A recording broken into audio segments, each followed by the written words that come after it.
Dari Jawa Timur, saya melanjutkan petualangan ke Pulau Dewata, Bali. Di Pulau Bali, petualangan saya akan dimulai dengan menikmati alam Ubud dari ketinggian.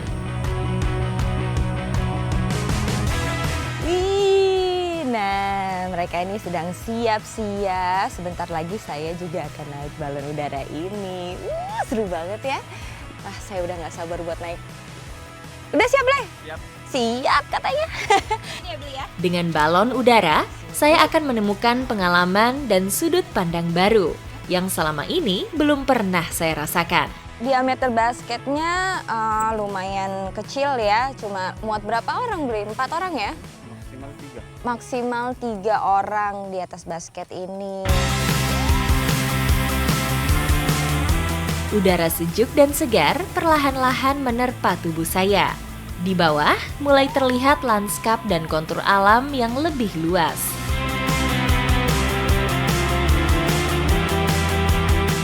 Wah, nah saya sudah bisa menikmati Ubud dari balon udara nih tuh. Di sebelah sana saya bisa lihat Gunung Agung. Keren banget, ya ampun. Cukup menegangkan, namun semuanya terbayarkan dengan pandangan alam yang tanpa sekat. Seru banget, ini benar-benar menikmati alam dengan cara yang luar biasa berbeda. Wah, nah ini saya berada di ketinggian maksimal. Ini ketinggian berapa ya? 50. 50 meter. Balon udara ini tidak bisa terbang bebas karena ditambatkan pada tali. Meski begitu, mata saya bisa menikmati hamparan alam yang tidak bisa dilihat saat kaki berpijak di bumi.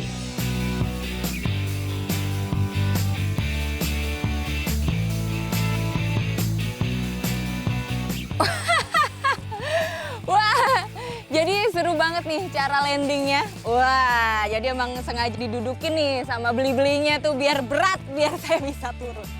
Oke, ini sudah aman ya? Sudah aman. Saatnya turun dari balon udara.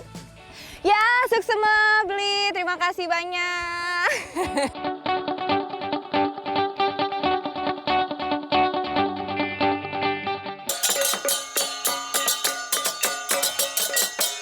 Magnet Bali tidak hanya alamnya yang memukau.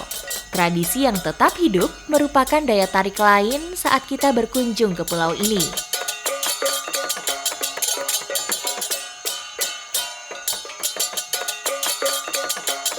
Halo, hai. Waduh, seru banget ya. Nah, sekarang saya berada di Desa Leh dan mereka ini melakukan tradisi gulat garam ya, gulat garam dari Buleleng. Jadi mereka sedang melakukan ritual yang mana mereka berterima kasih kepada dewa atas hasil laut yang melimpah. Tradisi ini disebut Uyah Bali, ritual yang biasa digelar sebelum memulai pembuatan garam, sebagai wujud syukur para petani garam kepada Dewa Baruna, sang penguasa laut.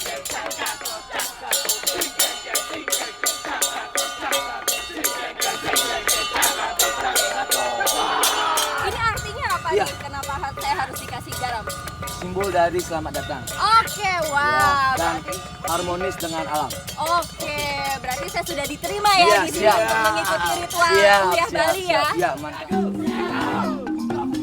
Salah satu keunikan dalam tradisi ini, selama prosesi berlangsung, lidah harus dijulurkan. Sebuah gerak tubuh yang menjadi simbol karma. Selama hidupnya, manusia akan mendapat karma baik atau buruk tergantung dari perkataannya.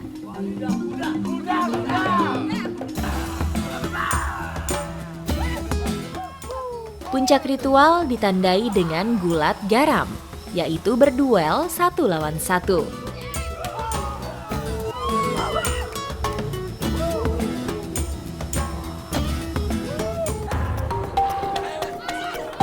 Ini dia yang saya tunggu-tunggu. Gulat garam. Kami akan berduel 1 lawan 1. Benar-benar seru. Meski awalnya sempat deg-degan, tapi ternyata saya bisa mengalahkan semua lawan.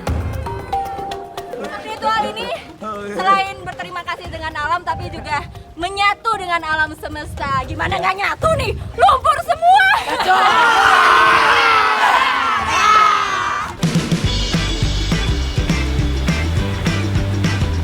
Sekarang waktunya saya ikut membuat garam. Bahan utamanya adalah air laut, diambil dengan alat yang diberi nama sene. Ya, dan yang menarik di sini adalah jadi lumpur ini udah tercampur dengan air garam. Jadi kadar garamnya akan lebih banyak ya, Pak ya? Betul sekali. Sehingga hasilnya kita melimpah. Melimpah. Waduh, sehat banget nih garamnya.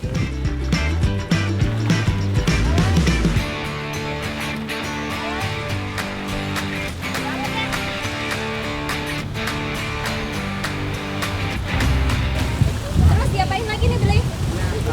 Ya masih diinjak. Oh, ini diinjak-injak? Ya terus, biar menjadi rata, Hah? sehingga permukaannya rata dan hasilnya akan lebih bagus lagi. Oke, berarti saya injek-injek nih ya? Oke, saya akan Oke, masukin dulu. saya injek-injek nih. Oke. Kegiatan menginjak ladang garam sangat penting agar lumpur dan air laut benar-benar menyatu, sehingga bisa menghasilkan garam terbaik. Lumpur yang sudah tercampur air laut kemudian didiamkan 2 hari hingga kering dan terkena terik matahari. Selanjutnya, tanah kering dipindahkan ke dalam tinjung dan kembali diinjak-injak. Setelah diinjak-injak selama 15 menit, kontur tanah akan jadi padat, sehingga menghasilkan tetesan yang jernih jika diberi air laut.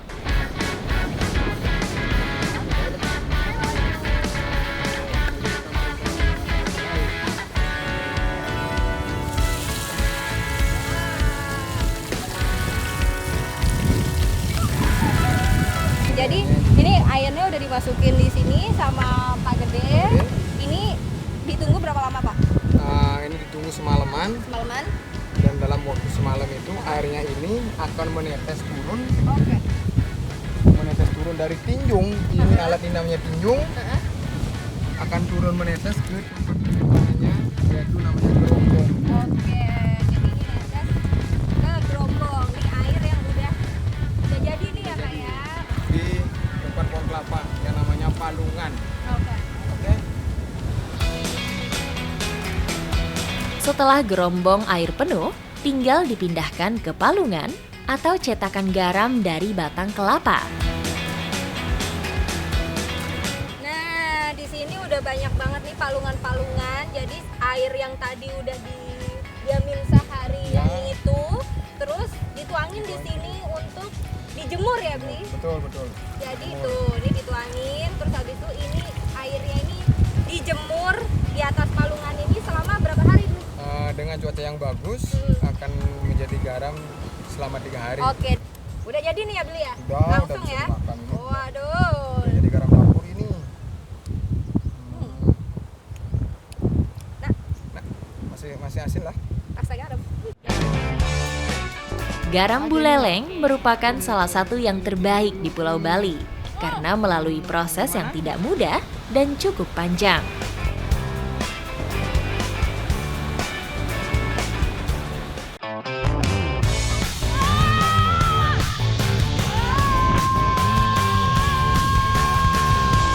Sumpah rasanya tetap sama. Pertamanya deg-degan, kedua swing.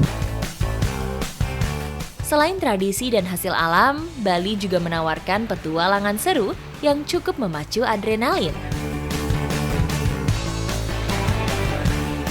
Salah satunya yang akan saya coba, zip line namanya. Serupa dengan Flying Fox, namun menyajikan petualangan yang lebih ekstrim. Semua alat keselamatan sudah terpasang. Sekarang saatnya beraksi.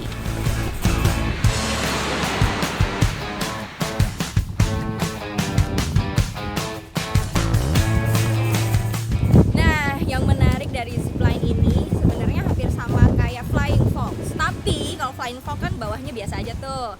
Kalau ini, lihat sendiri kan itu deburan ombaknya yang buat deg-degan. Waduh, serem juga sih.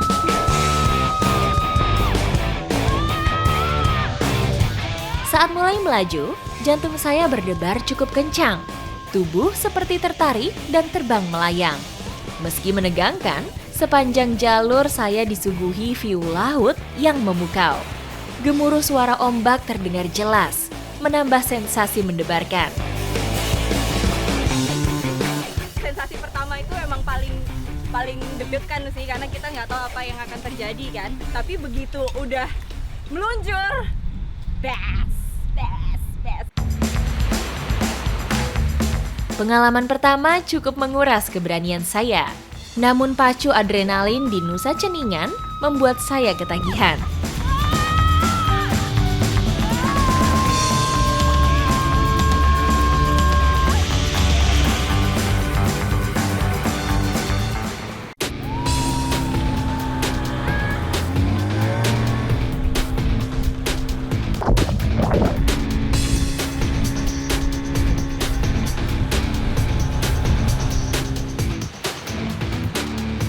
Dari Nusa Ceningan, sekarang saatnya saya merasakan water sport yang tidak kalah seru di kawasan Sanur.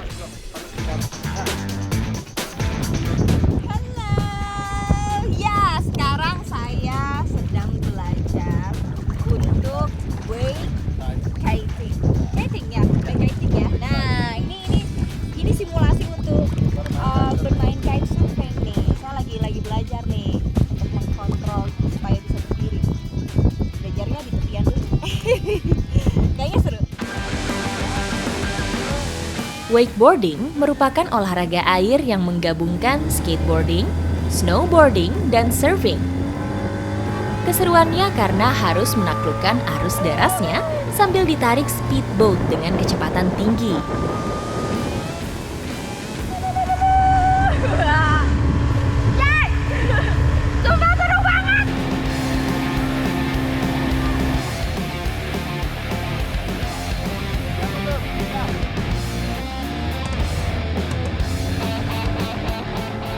Bermain wakeboarding harus memiliki kuda-kuda kaki yang kuat supaya kita bisa bertahan lama di atas papan.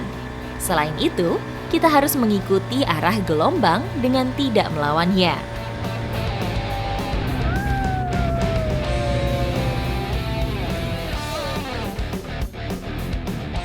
Saya udah berhasil mainin papan, bro. Kayaknya saya udah bisa gimana caranya biar menjaga keseimbangan di atas boardnya.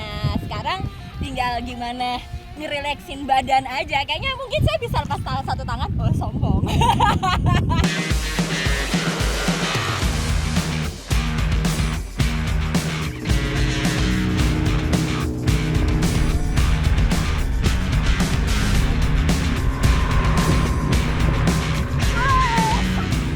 Akhirnya, saya juga berhasil wakeboarding dengan satu tangan.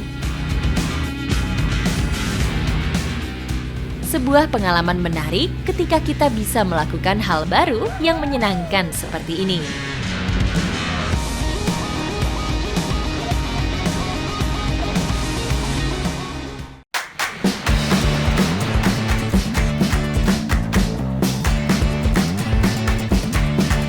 Selain memiliki landscape yang indah, Bali juga memiliki hasil alam yang menakjubkan. Tak salah bila dijuluki sebagai Pulau Dewata.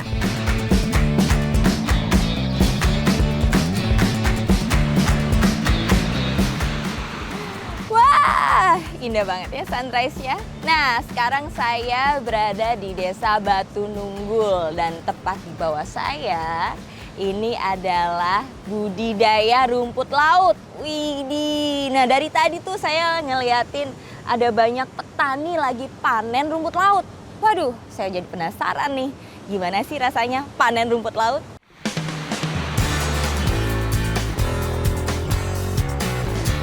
Karakter pantai yang landai dan beralas batu karang jadi tempat ideal untuk budidaya rumput laut. Mudah untuk menanam dan memanen, serta tidak terganggu oleh pasir juga ombak.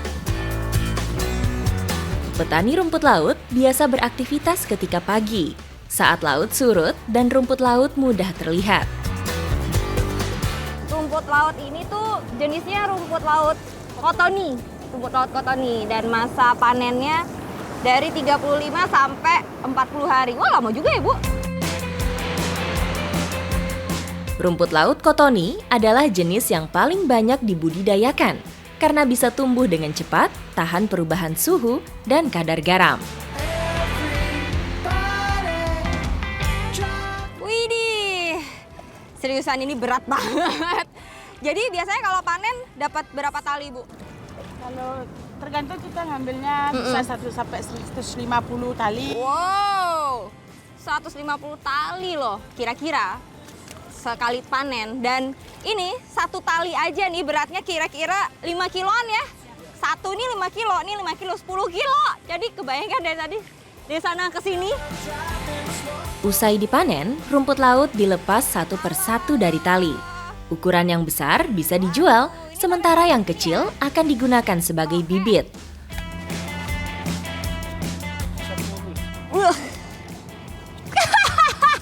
Emang saya kurang berpengalaman nih. Nah, wah, lepas tali gini aja susah. Nah, oke. Oh, jadi dilepas gini doang ya, Bu? Rumput laut ukuran besar harus dijemur dulu untuk menghilangkan air, sehingga tidak mudah busuk. Nah, ini udah gini aja ya, Bu ya, jemurnya. Oke, nah ini setelah dijemur kira-kira 1 sampai 2 hari ya, Bu ya? 2 sampai 3 hari. Oh, 2 sampai 3 hari.